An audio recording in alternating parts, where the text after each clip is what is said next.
હવે સવારના 7:30 વાગી ગયા છે અને હેલો નમસ્કાર જય Balaji welcome to my new vlog. હવે અત્યારે સવારમાં આ બાજુ નાસ્તો તૈયાર થવા માંડ્યો. મમ્મી ગુડ મોર્નિંગ. ગુડ મોર્નિંગ, જય શ્રી કૃષ્ણ, જય સ્વામિનારાયણ. ઓકે, તો આ બાજુ તેલ મુકાઈ ગયું, લાગે પૂરી કરવાના આવી છે અને બધું ચા. હવે નાસ્તો થઈ જાય, નાસ્તો કરી લે. ગરમા ગરમ પૂરી તૈયાર છે અને આ રે ગાંઠિયા અને ચા. હાલો અત્યારે જો ઓફિસેથી ઘરે આવીને હજી થેલો બેલો કાઢ્યો અને મૂક્યો ત્યાં વળી અહીંયા જો વડાપાઉં લઈ આવ્યા. આવડી લઈ આવી હતી, ખબર નહીં હું કામ અચાનક આવી જાય વળી એને મન થઈ ગયું કે પોતે વડાપાઉં લઈ આવી. કાં લઈ આવી હતી? હે જોવા હાટું તે તું જોઈશ ને તે કેમ વળી અચાનક બે માં દીકરીને મન થયું એમ?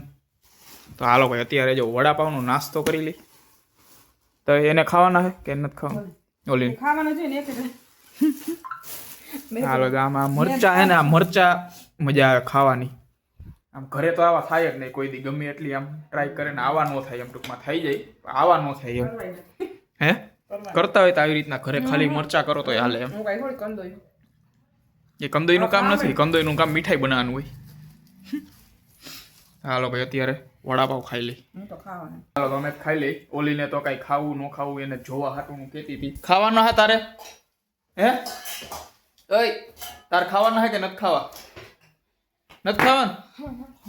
ઓ ગેણી નીચે ગરાઈ જા ખાવાના. હાલો ને હમણાં ઓલી કરતી રહી ત્યાં ખાઈ જાય બેડું.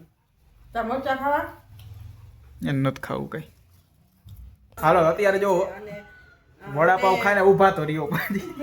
અત્યારે વડાપાવ ખાઈને હવે બેસી ગયા. હવે મારા મમ્મી અત્યારે જતા હતા દુકાને, તો જાતા તી પેલા કંઈક અરે હમણાં પડતો રહી ગયો. તી પેલા સુવિચાર કંઈક દેતા જાય. બોલો શું કહો? ભોજન વયજન શું કહો?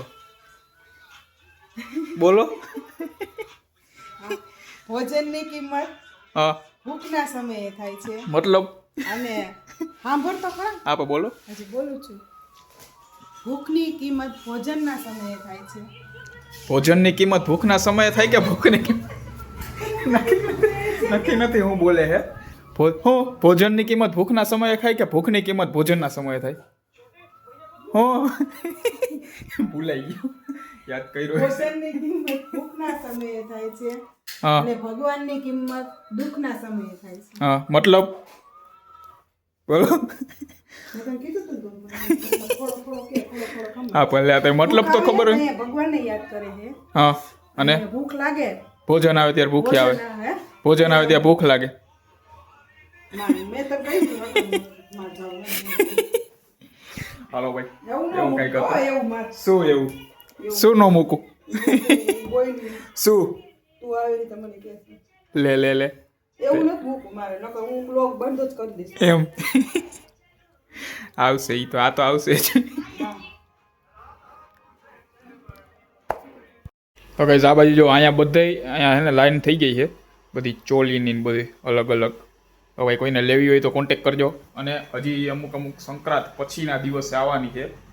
હવે એ બધી આવી જાય ભાઈ એક આયરે ટૂંકમાં રીલ્સમાં અને વ્લોગમાં તમને બતાવી દઈ બધી. ટોટલી આ તો હું માથે જ બતાવેલી પછી એક આયરે બતાવી દઈ. અને આ બાજુ તો ક્યાં ગઈ હતી? આવી જગ્યાએ ફરવા ગઈ હતી?